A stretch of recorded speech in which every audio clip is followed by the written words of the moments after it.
make sure you grab different color spray paints, different size thread edges, and everyday household items like cups or lids. My name is Arturo Lopez, and I created Spraycasso Studios back in 1999. I have then continued to show people diverse ways of creating master paintings in just a few minutes using nothing more than just spray paints and everyday household items. The beauty of this art is that you don't have to have a steady hand or know how to draw. All it requires is a little bit of imagination and some dedication. So join us, and you too can become a Spraycasso master. I will walk you through diverse techniques of creating beginner level paintings, intermediate level paintings and techniques, advanced level paintings, and we'll take your skills even further to master level paintings. So if you guys are ready to embark into a new art adventure, then grab your spray paints and materials. Let's get started.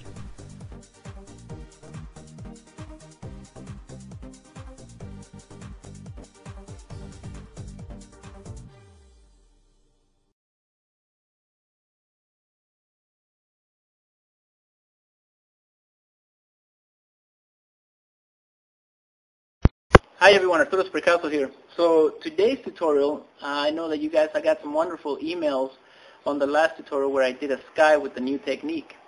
So we're going to concentrate a little bit on that today. So if you guys bear with me, this is what we're going to do. We're going to start off with a little bit of orange. Now the trick to this technique is to get plenty of color on there. You want it to run. Then we're going to do some blue. Okay. Again, you want this to be really, really thick. Then we're going to do maybe a little bit of, you know what, we're going to do some red. This is going to be really cool. Now make sure that before you start painting, guys, you have shaken your can so that the paint mixes properly. Now we're going to use white. Wait, but before we do that, let's cover this in black. I'm going to use the white, and I'm going to create something like that right in the middle of it. Do you guys already see that technique? That's how the technique begins to develop itself. Okay, now I'm going to cover this in black. Before I do that, I'm going to create some random colors around here. Some reds, some greens. Oh, didn't shake that can. Okay, before you guys ask, Color Place is the brand I'm using. I'm telling you guys is best. If anything else, Rust-Oleum Ultra Touch or Painter's Touch. Alright, we're going to cover this in black. Again, it has to be really thick also. Okay, you guys remember how to do the start technique? Very gently, 45 degrees away from the painting.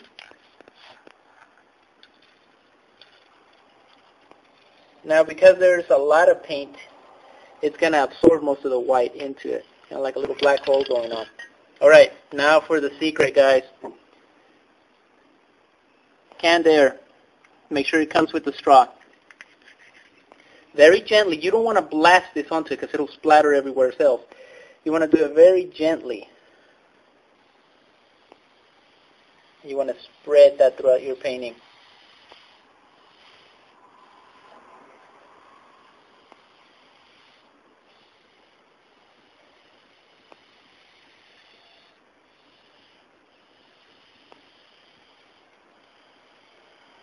See that? And it's creating a mixture between the white, the black, and the blue.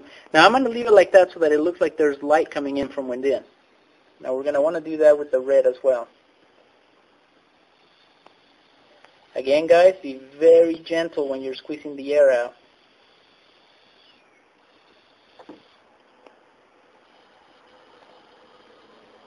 Now this is a technique I've been thinking about for a while. It's one of the techniques that I began working on a while back when I had first come up with the Spraycasso funnel.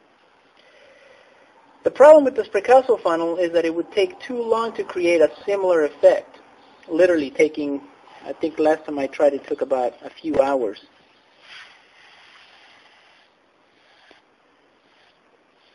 Okay, what I'm doing here, guys, is I'm twisting the painting so that the can flow better with the air coming out.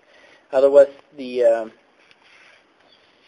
oxygen will turn into the, what is it called, the liquid nitrous.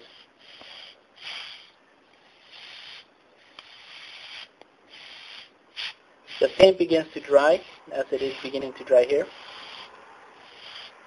You can go ahead and use a little bit of clear coat and put it on top of it.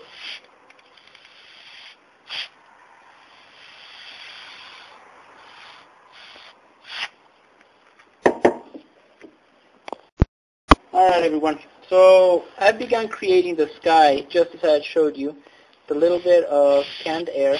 The problem with this technique, guys, is that the air itself will dry the painting a lot faster. So you're going to have to move a little bit quicker than usual and use several layers of clear coat. As we begin with this technique, I will produce more advanced techniques, and I will show you how to combine layers with clear coat a little bit more. But for now, this will give you the gesture of it. We're going to work on the ground now. I'm going to be using some black, and I'm going to mimic the colors that I have up above. So we have some red, right, real close by. We have some blue here in the background, behind the red. We have some orange, right here. Oh, that's red. It's okay. We'll add some orange right there. And I went ahead and added a little bit of blue here on the side, so we'll go ahead and add that on there too. Make sure you clean the cap of your spray paint, otherwise you'll get this effect right here. Okay. Now, I'm going to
Alright, as you guys can see here, I went ahead and I added some highlights to the mountains, and you guys can do that with the magazine sheet and some white, basically what I did. So I sprayed off a little bit of white on the side, tapped it, and just added some of these highlights. This is basically the same techniques that I used to create my terrain.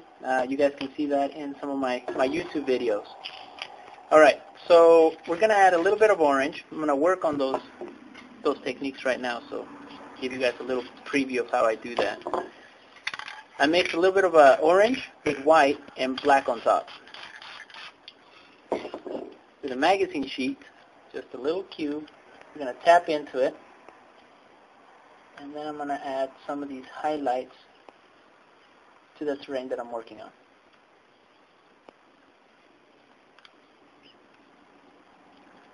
Okay. We're going to do the same to this other end. See that? Very simple. You guys can do this no problem, right? Alright. Now what I want to create here is give the effect of a little waterfall coming down.